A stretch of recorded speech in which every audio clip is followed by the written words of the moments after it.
was still holding the pie when my father told me not to come home again. It was warm pumpkin, her favorite. I'd baked it the night before using Mom's old recipe, the one with extra nutmeg and that weird half-teaspoon of maple syrup she always insisted on. I drove 3 hours in fog to bring it to her like I did every year. It was Thanksgiving. I was home. Or I thought I was. We hadn't even said grace yet. The turkey hadn't been carved. The stuffing was steaming in the crystal dish my mother only brought out once a year.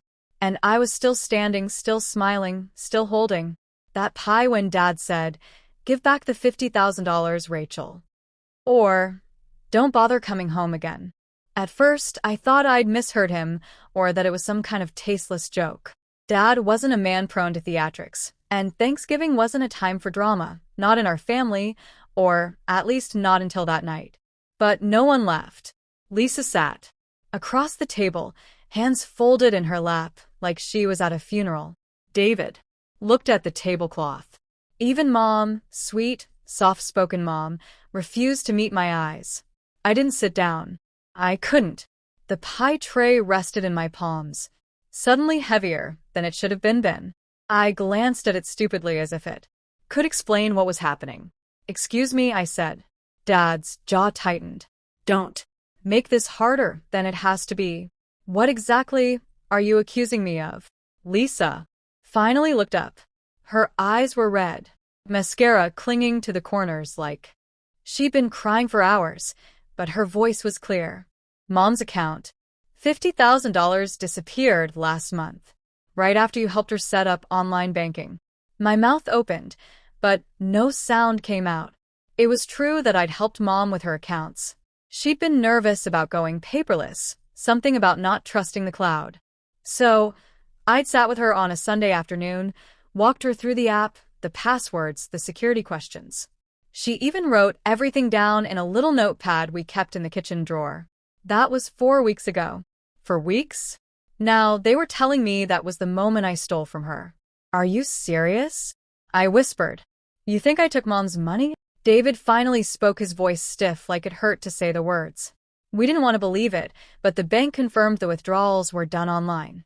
No one else had access. No one else except me. I looked at Mom. She didn't flinch, didn't nod, didn't shake her head, just picked up her napkin and pressed it to her mouth like she might be sick. That's when it hit me. The pie, the traffic, the yearly ritual, none of it mattered. I wasn't their daughter anymore. I was a suspect.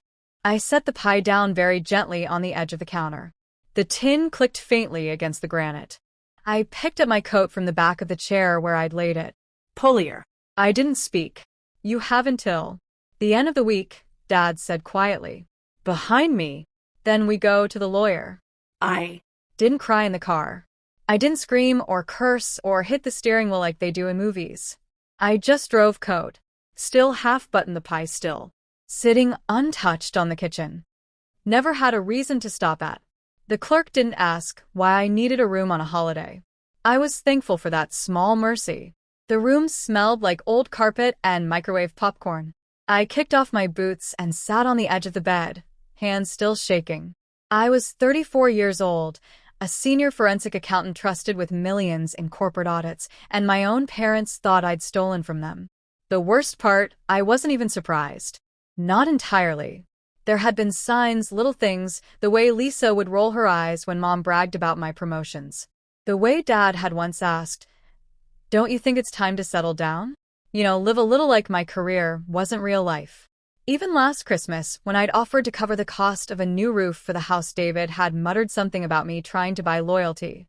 I thought they were just joking. I thought we were still family.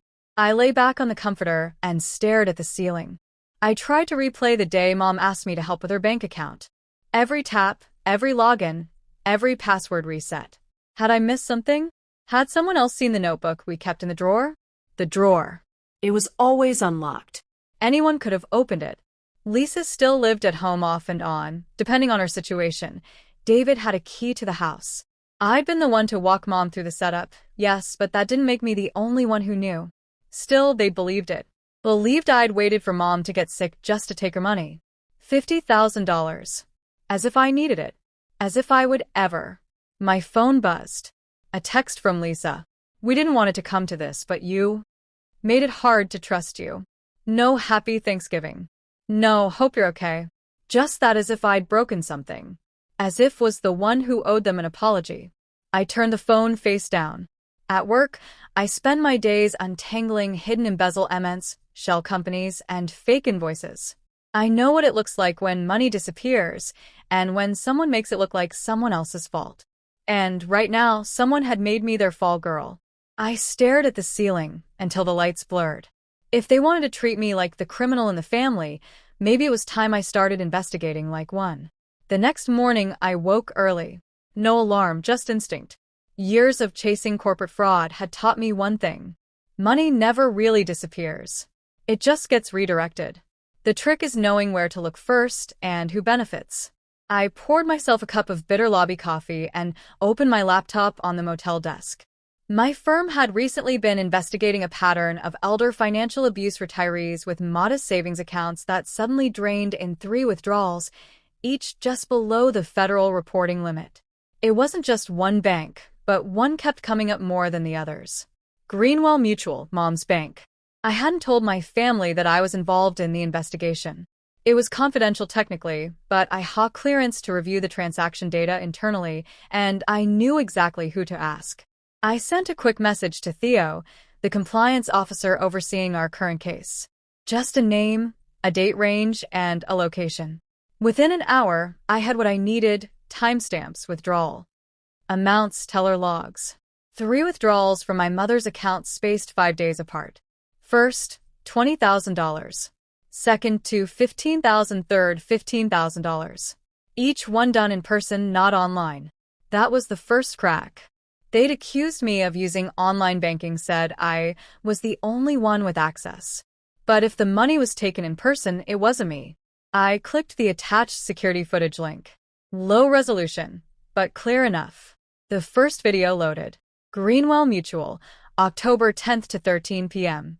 A young woman approached the counter, nervously glancing over her shoulder. Blonde ponytail, gray hoodie, large sunglasses. At first, I thought maybe someone hired a proxy. A stranger paid to impersonate Mom.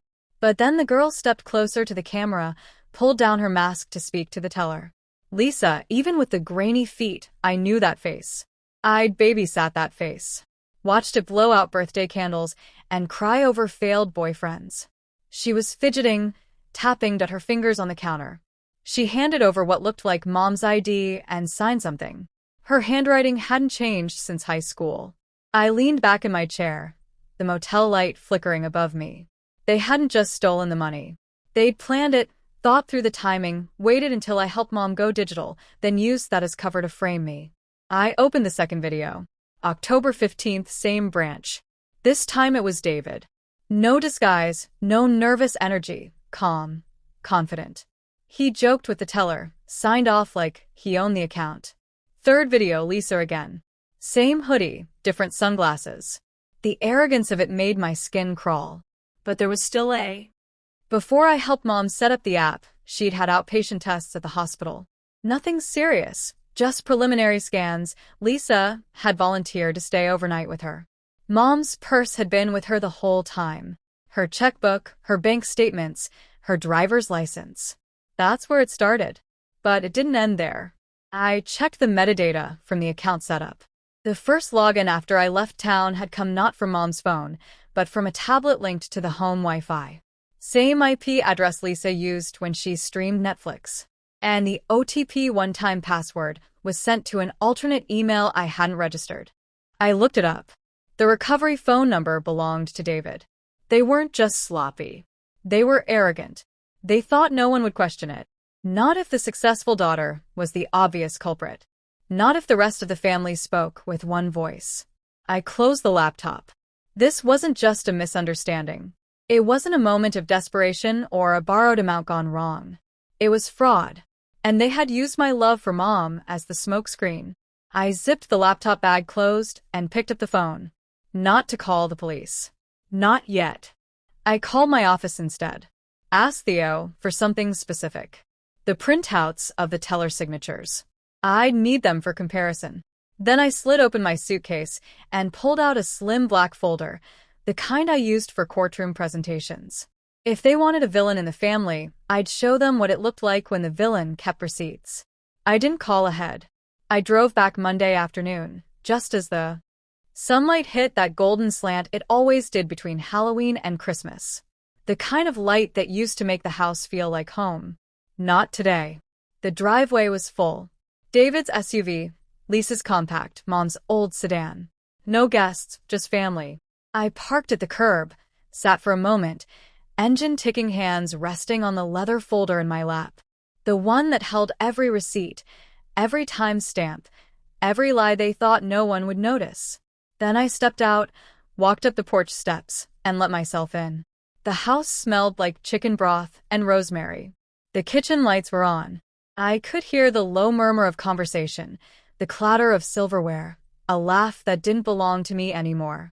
I found them all in the kitchen. Lisa was perched on the counter, coffee mug in hand, legs swinging like she was 13 again. David leaned against the fridge, arms crossed, expression unreadable. Mom stood by the sink, drying dishes with slow, practiced movements. Dad was stirring something on the stove. They looked up as I entered, and everything stopped. Nobody said anything. I walked past them to the island and placed the folder on the smooth wooden surface where we used to roll out cookie dough. Then I opened it. "You believed I stole from Mom," I said quietly. "Let me show you what really happened." The air changed. Subtle like before a storm.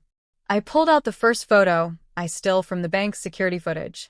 Lisa in sunglasses leaning over a teller's counter signing a form. October 10th, $20,000. Not online, not me. No one moved, not even Lisa. The second photo showed David. Not from anger, but restraint. These were not strangers. These were the people I'd grown up with.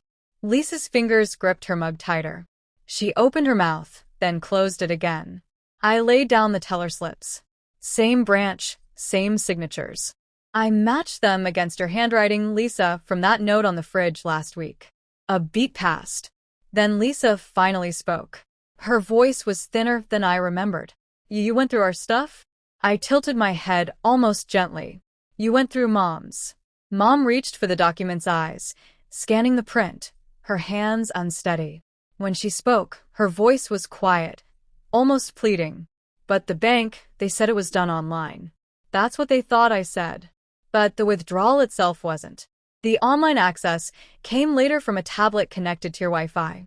The account was set to recover through an email tied to David's phone number. A silence settled over the kitchen like falling snow. Dad stopped stirring. Lisa looked away. David stared at the floor like he might find a different truth down there. "You'd let me think my daughter stole from me," Mom whispered. She wasn't looking at anyone in particular. Maybe not even me. "You told me not to come home," I said, quieter still. "And you never asked if I did it." That was what stung. Not the accusation. Not even the threat of lawyers. The absence of the question. Lisa finally looked at me, her face twisted, not with guilt, but bitterness. "You always get everything. The job, the praise, the respect. I just wanted to level the field." I studied her for a long moment. She looked older than last week. Or maybe I was finally seeing her for the first time. "You didn't level anything," I said. "You burned it." David cleared his throat. His voice was flat. "She'll be fine, Mom. Rachel makes more than all of us combined." It wasn't personal. I let out a slow breath, fighting the chill crawling up my spine. It's always personal when it's family. I watched Mom sit slowly at the table, folder still open before her. Her hands rested in her lap, palms up like she didn't know what to do with them. Dad finally spoke. "Rachel, what are you going to do?" I met his eyes. For the first time in days, I didn't feel like the child in the room. "I'm not pressing charges, but I've sent the file to the family attorney. You can decide what to do with it." He nodded once, tired, older than I remembered. Zipped the folder shut. My hands moved on their own muscle memory from years of meetings and investigations. This time, it felt final. "You told me not to come back unless I returned the money," I said. "I didn't take the money, but I brought the truth." I waited just long enough for the words to land. Then I turned. Rachel Mom's voice broke. I paused at the doorway. Thanksgiving's over, I said. You all made sure of that. I left the house without another word. Didn't take the folder. Didn't take TH Pie. Just my keys. And whatever part of me still believed they would have chosen me. I didn't drive home right away. I sat in my car outside the house for a while, watching the kitchen window from the curb. No one followed me out. The lights stayed on. Lisa's laughter didn't return. David didn't open the door.